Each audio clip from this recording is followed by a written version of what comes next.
Olá pessoal, tudo bem? Aqui quem fala é o engenheiro civil, Edclei Costa, dando continuidade ao nosso curso de elaboração de projetos de prevenção de combate a incêndio. Agora nesse vídeo aula, a partir desse vídeo aula nós vamos iniciar uma nova medida de segurança contra incêndio que se trata da iluminação de emergência. Antes de tudo, pessoal, antes de eu explicar ali o que a IT fala sobre a iluminação de emergência, antes de a gente colocar em prática isso no Revit, eu preciso que você entenda para que ela serve, como ela é utilizada, qual é a função da iluminação de emergência durante um incêndio, né? Então, pessoal, qual é a ideia? Aula passada, vamos lembrar aqui, nós inserimos na nossa edificação a sinalização de emergência, correto? Porém, o incêndio nem sempre acontece durante o período do dia, pessoal, durante o período em que está claro, né? Está iluminado com a iluminação natural do sol, beleza? Então, o que acontece? Muitas das vezes ocorre incêndio no período noturno, beleza? Quando o incêndio ocorre na edificação, pessoal, é comum que a rede elétrica seja desligada. A partir do momento que a rede elétrica é desligada, a tua edificação ela apaga, ela sofre um apagão, né? A rede elétrica é desligada. Inclusive, por isso nós não utilizamos elevador na hora do incêndio, porque provavelmente vai estar sem rede elétrica, então não vai estar funcionando, tá? Então, para ninguém ficar preso dentro do elevador, durante uma emergência não se utiliza elevador, mas esse detalhe nós vamos falar numa aula posterior, melhor, tá? Mas a ideia aqui, pessoal, é o seguinte: o que adianta a gente colocar a sinalização, né, as placas de sinalização, de proibição, de alerta, de orientação de salvamento, de equipamento, nas paredes, nos tetos, enfim, colocar a sinalização se a gente não vai conseguir, né, enxergar a sinalização quando a rede elétrica for desligada e estiver no período noturno, tá? Então, qual é a ideia da iluminação de emergência? É basicamente ali três funções, vamos dizer assim. A primeira função é que a pessoa ela consiga enxergar o ambiente onde ela está, né? A primeira função é essa, enxergar o ambiente que ela está, conseguir enxergar a sua rota, beleza?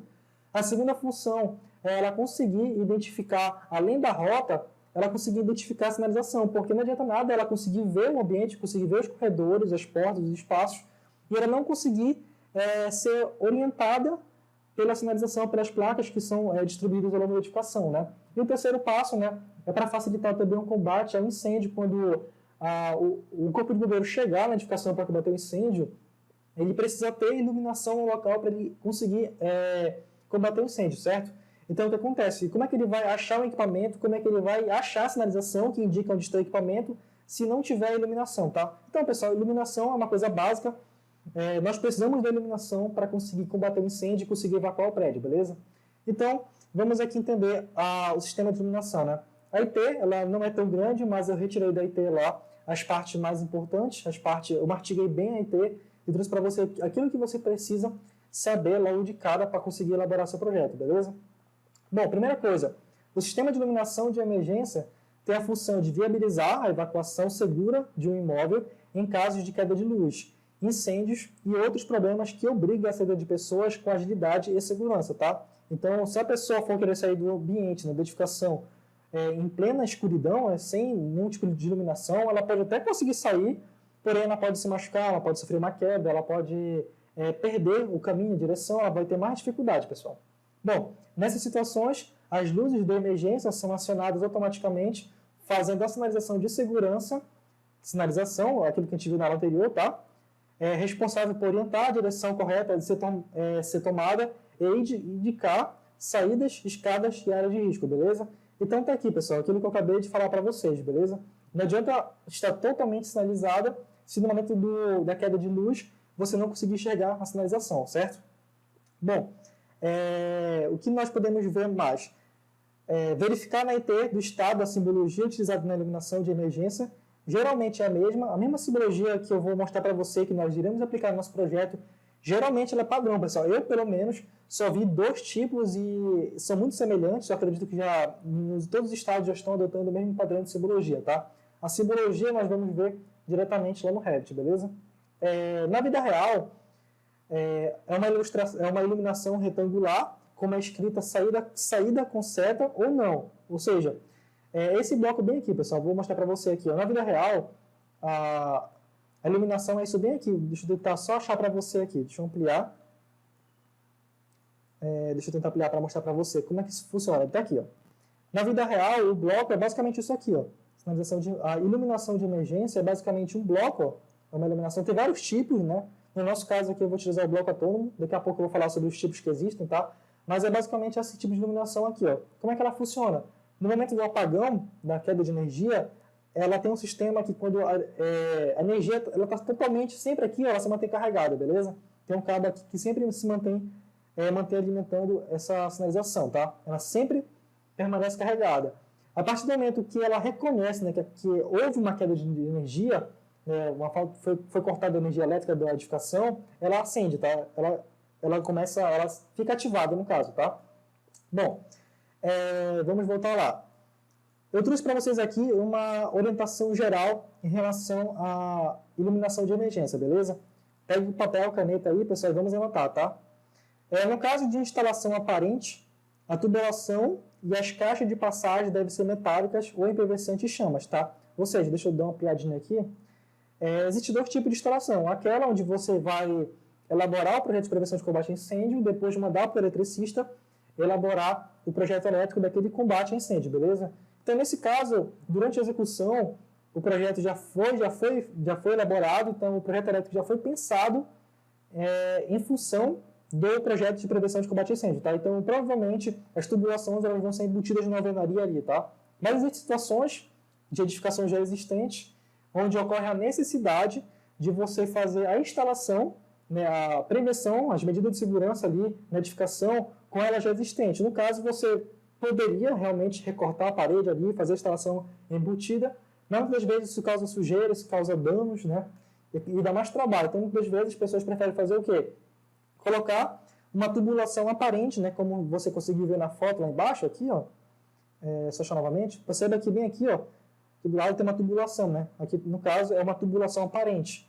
Então, nesse caso aqui, o que a medida de segurança fala para nós? Que deve ser metálicas ou em PVC rígido anti-chamas, beleza? Bom, a distância máxima entre os pontos de iluminação de emergência não deve ultrapassar 15 metros, mesma medida da sinalização de emergência, tá? Então, isso aqui é uma coisa interessante, porque a gente já não precisa se preocupar mais em tentar decorar vários tipos de medidas, tá? Geralmente o padrão de emergência, medida de segurança contra incêndio é 15 metros, tá, pessoal? Entre um e outro, por exemplo, aqui, tem um corredor, né? Vamos imaginar um corredor, e nesse corredor você vai colocar uma iluminação de emergência a cada 15 metros, tá? Só que existem situações onde o corredor ou a área ela é muito grande, tá? Então o que acontece? Essa iluminação de emergência, assim como qualquer outro tipo de lâmpada luminária, ela tem um lux, né? Ela tem uma potência, ela tem um certo alcance, a sua iluminância tem um certo alcance, beleza? Então, se você colocar a mais de 15 metros, provavelmente a pessoa que está percorrendo ela vai ter mais dificuldade de enxergar, tá? Então, no máximo 15 metros. E também existe situação, onde o ambiente é muito grande, como eu estava falando, que você vai precisar de colocar, além de colocar a cada 15 metros, você não pode colocar a iluminação a mais de 7,5 metros da parede, tá? Imagina um corredor, e esse corredor, sei lá, tem 10 metros, tem ali 10 metros de vão, tá? Então você vai precisar colocar uma iluminação de emergência, né, numa parede da direita, outra numa parede da esquerda, e como a distância entre as paredes ali está muito grande, você vai precisar colocar uma no meio, beleza? Beleza. Outra coisa que precisamos observar, pessoal, é a altura que nós precisamos colocar essa luminária de emergência, tá? Recomenda-se a instalação das luminárias a uma altura entre 2,20 e 2,50. Geralmente nós utilizamos aqui 2,50, tá? 2,50. Deverá ser instalada uma luminária a uma distância máxima de 5 metros da saída principal da edificação, saída de emergência, tá? Aqui tem uma tabelinha que ela nos orienta a estimar, tá? Porque muitas vezes você pega a planta baixa, você estuda ela, você analisa ela e lá você começa a determinar quantos pontos vão precisar ter em quais posições, beleza? Essa tabela aqui, ela te ajuda a mais ou menos já ter uma ideia de quantos luminários você vai precisar, tá? Por exemplo, pavimento com área até 50 metros quadrados, você precisa colocar pelo menos uma luminária, tá? De 50 a 400, 2, de 400 e inferior a 750, 3, tá? Mas geralmente, isso aqui é uma tabela mais simplificada, geralmente a gente acaba colocando mais luminárias, tá? Isso aqui é só para exemplo. Bom, outra coisa, pessoal, deve-se garantir um nível mínimo de iluminamento de 3 lux em locais planos, corredores, halls, áreas de refúgio e 5 lux em locais com desnível, como escadas, passagens com obstáculos, etc. Beleza? Atenção das luminárias de aclaramento e balizamento para iluminação de emergência em áreas com carga de incêndio deve ser no máximo 30 volts, beleza, pessoal? 30 volts. Isso aqui são informações que nós não vamos utilizar no projeto, porque isso aqui cabe mais ao projetista, aquela profissional que vai elaborar o projeto elétrico, tá? Mas essas informações aqui, apesar da gente não utilizar, nós vamos precisar colocar no nosso memorial de cálculo, tá? No nosso memorial descritivo. Bom, os equipamentos devem possuir certificação pelo Sistema Brasileiro de Certificação. Você não pode comprar qualquer equipamento, qualquer um, né? Muitas vezes o cliente ele quer comprar o mais barato, só que você não importa o preço, né? Mas você tem que ter em mente aquilo ali é uma medida de segurança contra incêndio para salvar vidas, e que aquilo que você for comprar, de preferência, tem que ter um certificado de segurança, tá? Que aquilo realmente funciona e está aprovado, beleza? Bom, os aparelhos devem ser construídos de forma que no ensaio de temperatura a 70 graus Celsius a luminária funcione, tá? Ou seja, no incêndio, a luminária tem que funcionar mesmo que a temperatura ambiente seja de 70 graus Celsius, tá? E ela tem que funcionar, pessoal, uma observação muito importante, anote aí. Toda luminária de emergência ela tem que funcionar no mínimo por 1 hora, tá? Ocorreu a queda de luz, a luminária ligou, né, ela ficou ativa, então ela tem que funcionar por no mínimo 1 hora, tá? E também não pode ter perda maior que 10% da sua luminosidade inicial, tá? Porque a gente sabe, assim como bateria de celular, né, que enquanto a bateria vai descarregando, a tendência é que a luminosidade, né, a incidência da luz, ela diminua um pouco, a intensidade diminui um pouco, tá? Só que essa intensidade ela não pode diminuir, no caso de luminárias de emergência, mais de 10%, beleza? Aqui a IT fala que no mínimo é 1 hora, tá, pessoal?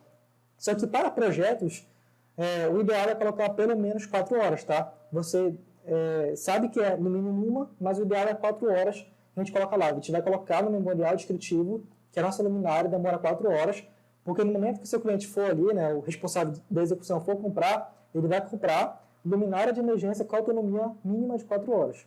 E aí vai garantir que esses detalhes aqui funcionem bem, beleza? Bom, os pontos de luz não devem ser resplandecentes, seja diretamente ou por iluminação refletida. Existe tabela de intensidade máxima para evitar ofuscamento, tá? Ou seja, isso aqui é uma coisa importante, você não pode colocar luminárias numa posição que possa causar ofuscamento. Por exemplo, colocar uma luminária na altura do olho da pessoa, 1,80, né? Uma altura mais ou menos padrão, 1,70. Você não pode colocar a luminária numa altura que vai causar ofuscamento, tá? Sempre coloca numa altura de 2,50, 2,20, 2,50, a parte mais alta, porque aí, quando a luz, né, a incidência, ela jogar aquela luz, ela vai conseguir pegar uma boa parte da área e não vai conseguir ofuscar as pessoas que estão por ali percorrendo, beleza? Bom, pode ser utilizado o seguinte tipo de luminárias, pessoal. Então, aqui são os tipos de luminárias que nós temos atualmente, beleza? Existem os blocos autônomos de iluminação com fonte de energia própria. Existem luminárias alimentadas por fonte centralizada, lâmpadas incandescentes, fluorescentes, mistas, ou outra forma de gerar uma iluminação adequada.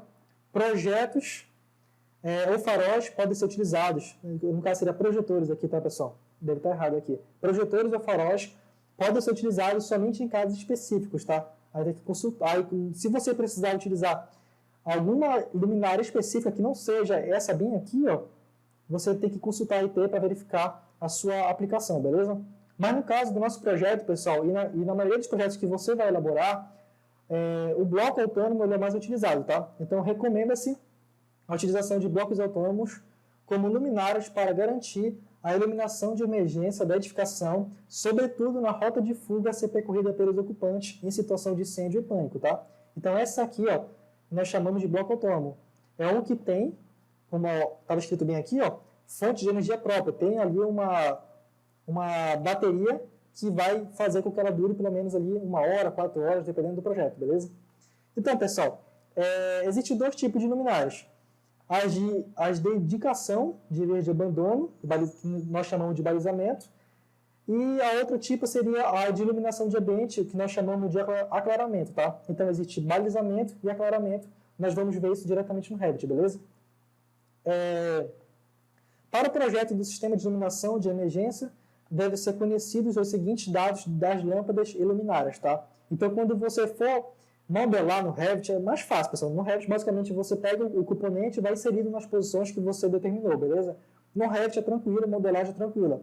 Só que na hora de eu descrever isso no memorial, aí precisa ser completo, tá? No Revit é simplificado, mas no memorial tem que ser bem completo. No memorial você precisa descrever qual é o tipo de lâmpada, a potência em watts, tensão em volts, fluxo luminoso nominal, né, que no caso é dado em lumens, tá? O ângulo de dispersão da luz e a vida útil do elemento gerador da luz, né? No caso, a bateria do bloco autônomo, tá? Então isso aqui deverá ser informado no memorial. Então, como é que você obtém essas informações? Pessoal, você vai comprar, né, você vai pedir esse bloco autônomo, essa luminária de emergência de alguma loja, de algum lugar, beleza? E aí você vai pegar, você vai ver qual é o fabricante, vai estar escrito lá, você entra no site do fabricante e pega as informações direto com ele, beleza? Pega as informações e joga no memorial. Então isso aqui, simples e muito fácil, beleza? Então, pessoal, em relação à iluminação de emergência, é basicamente isso que nós temos, tá? Vamos utilizar blocos autônomos numa altura de mais ou menos 2,20, 2,50, a cada no máximo 15 metros e no máximo a 7,5 metros da parede, beleza? A duração de projeto, 4 horas que nós vamos aplicar. Então é basicamente isso que nós precisamos aprender. Então no próximo vídeo aula eu te espero lá e nós vamos botar em prática, tá, pessoal? Isso aqui, a parte de iluminação de emergência dentro do Revit, tá? Então vamos lá comigo, te aguardo lá, valeu!